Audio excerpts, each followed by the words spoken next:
दोस्तों जय श्री राम, जय बागेश्वर बालाजी महाराज। दोस्तों लोक आस्था का महापर्व छठ पूजा की शुरुआत 28 अक्टूबर 2022 से हो रही है, जो 31 अक्टूबर को समाप्त होगी। छठ पूजा पूरे 4 दिनों तक चलती है। इसमें नहाए खाए से पर्व की शुरुआत होती है और पारण के बाद पूजा संपन्न होती है। नहा खाए शुक्रवार 28 अक्टूबर 2022 को है, खरना शनिवार 29 अक्टूबर 2022 को और संध्याकालीन अर्घ्य रविवार 30 अक्टूबर 2022 को। वहीं उषा अर्घ्य यानी उगते हुए सूरज को अर्घ सोमवार 31 अक्टूबर 2022 को होगी। दोस्तों देश के विभिन्न इलाकों में धूमधाम से छठ का त्योहार मनाया जाता है और कार्तिक मास की शुक्ल पक्ष की षष्ठी को डूबते सूर्य को अर्घ दिया जाता है। पुराणों में सप्तमी तिथि का स्वामी सूर्य को माना गया है, इसलिए सप्तमी तिथि को सूर्य देव को अर्घ देने के साथ ही छठ व्रत पूर्ण हो जाता है। इस व्रत का आरंभ षष्ठी तिथि को होता है, जिसमें भगवान ब्रह्मा की मानस पुत्री और सूर्य देव की बहन षष्ठी मैया की पूजा होती है, इसलिए इसे छठ व्रत के नाम से जाना जाता है। ज्योतिषियों के अनुसार सूर्य को सुबह के वक्त अर्घ्य देने से स्वास्थ्य सही रहता है और दोपहर में नाम और यश बढ़ता है। वहीं शाम के समय अर्घ्य देने से जीवन में कभी किसी चीज की कमी नहीं रहती। माना जाता है कि भगवान सूर्य शाम के वक्त अपनी दूसरी पत्नी प्रत्युषा के साथ रहते हैं और प्रसन्न भाव में रहते हैं, जिससे इस समय व्रत रखकर अर्घ्य देने से सुख सौभाग्य और समृद्धि की प्राप्ति होती है। छठ महापर्व में शुद्धता न सिर्फ भौतिक होता है बल्कि मानसिक तौर पर भी उतना ही शुद्ध होना जरूरी है। दोस्तों छठ के नाम पर कुछ भी अपवित्र नहीं होना चाहिए, यही तो खास बात है इस पर्व की। वैसे कई कारण हैं जो इस पर्व को महापर्व बनाते हैं। पौराणिक और धार्मिक महत्व के साथ इस पर्व का वैज्ञानिक और सामाजिक महत्व भी है। तो दोस्तों वीडियो में आगे मैं आपको छठ पर्व के बारे में कुछ आध्यात्मिक और वैज्ञानिक फायदे बतलाने वाला हूँ, जिससे आपको अवश्य जानना चाहिए। तो इसके लिए वीडियो को पूरा देखिएगा और वीडियो मिस नहीं कीजिएगा, क्योंकि यह जानकारी आपके लिए बहुत ही महत्वपूर्ण हो सकती है। और दोस्तों वीडियो अच्छी लगे तो वीडियो को लाइक और चैनल पर नए हो तो चैनल को सब्सक्राइब करना नहीं भूलिएगा, ताकि आगे भी आपको इसी तरह की वीडियो मिलती रहे।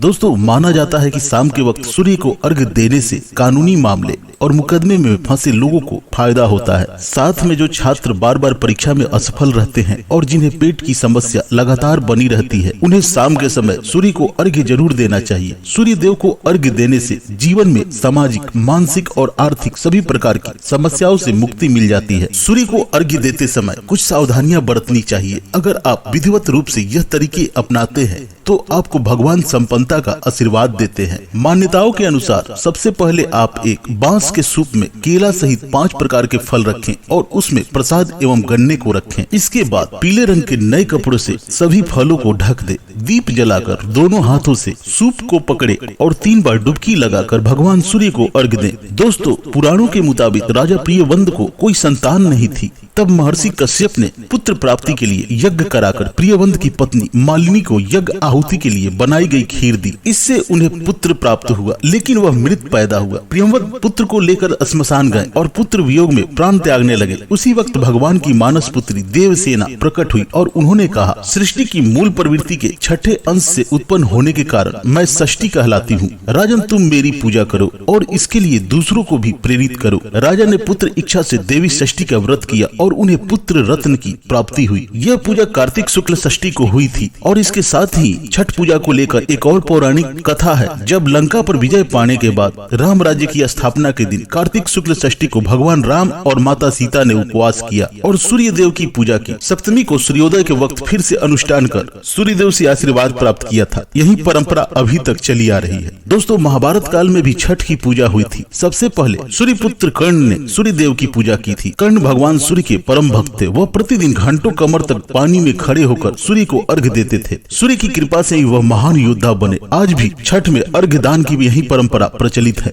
दोस्तों छठ पर्व के बारे में एक कथा और भी है। इसके अनुसार जब पांडव अपना सारा राजपाट जुए में हार गए, तब द्रौपदी ने छठ व्रत रखा था। उनकी मनोकामनाएं पूरी हुई और पांडवों को राजपाट वापस भी मिल गया। तो दोस्तों लोक परंपरा के अनुसार सूर्य देव और छठी मैया का संबंध भाई बहन का है, इसलिए छठ के मौके पर सूर्य की आराधना फलदायी श्रद्धेयताई मानी गई है। इस पूजा के आध्यात्मिक के साथ साथ कई शारीरिक फायदे भी हैं जो आपको स्वस्थ सेहतमंद रखेंगे। माना जाता है कि अस्त होते सूर्य को अर्घ्य देने की परंपरा से हर तरह की परेशानी दूर होती है, फिर समस्या सेहत से जुड़ी हुई क्यों ना हो। छठ पूजा से कई प्रकार के रोग दूर होते हैं। आंखों और त्वचा के लिए इसे विशेष तौर पर लाभदायक माना जाता है। तो आइए इस वीडियो के माध्यम से मैं आपको ये भी बताता हूँ कि छठ पूजा का व्रत करने से कौन से स्वास्थ्य लाभ होते हैं। दोस्तों, विषाक्त पदार्थ हमारे शरीर को नुकसान पहुँचाते हैं और छठ पूजा का व्रत शरीर से विषाक्त पदार्थों से छुटकारा दिलाने में मदद करता है।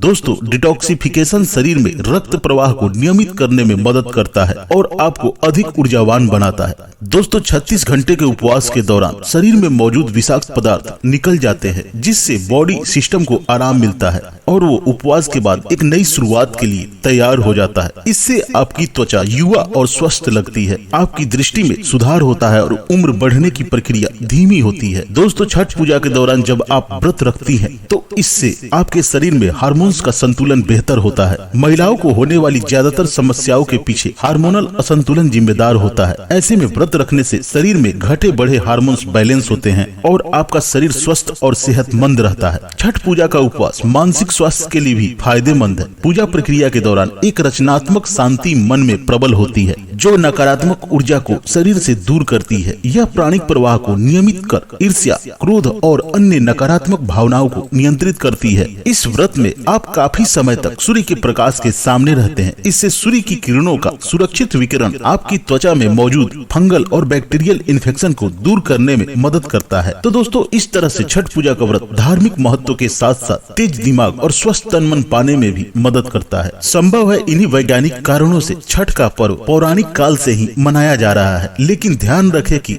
अगर आप पहले से ही किसी बीमारी का शिकार हैं, खासकर आपको डायबिटीज, हार्ट डिजीज या किडनी और लीवर की समस्याएं हैं, तो आपको ये उपवास नहीं रखना चाहिए या डॉक्टर की सलाह लेकर ही आपको उपवास रखना चाहिए। तो दोस्तों, उम्मीद करता हूँ कि यह वीडियो आपको काफी अच्छी लगी होगी। तो दोस्तों, वीडियो में बताई गई जानकारी अगर आपको अच्छी लगी हो तो वीडियो को लाइक और चैनल पर नए हो तो चैनल को सब्सक्राइब करना नहीं भूलिएगा। दोस्तों, जय श्री राम, जय बागेश्वर बालाजी महाराज और साथ ही आप सभी को छठ महापर्व की ढेर सारी शुभकामनाएं।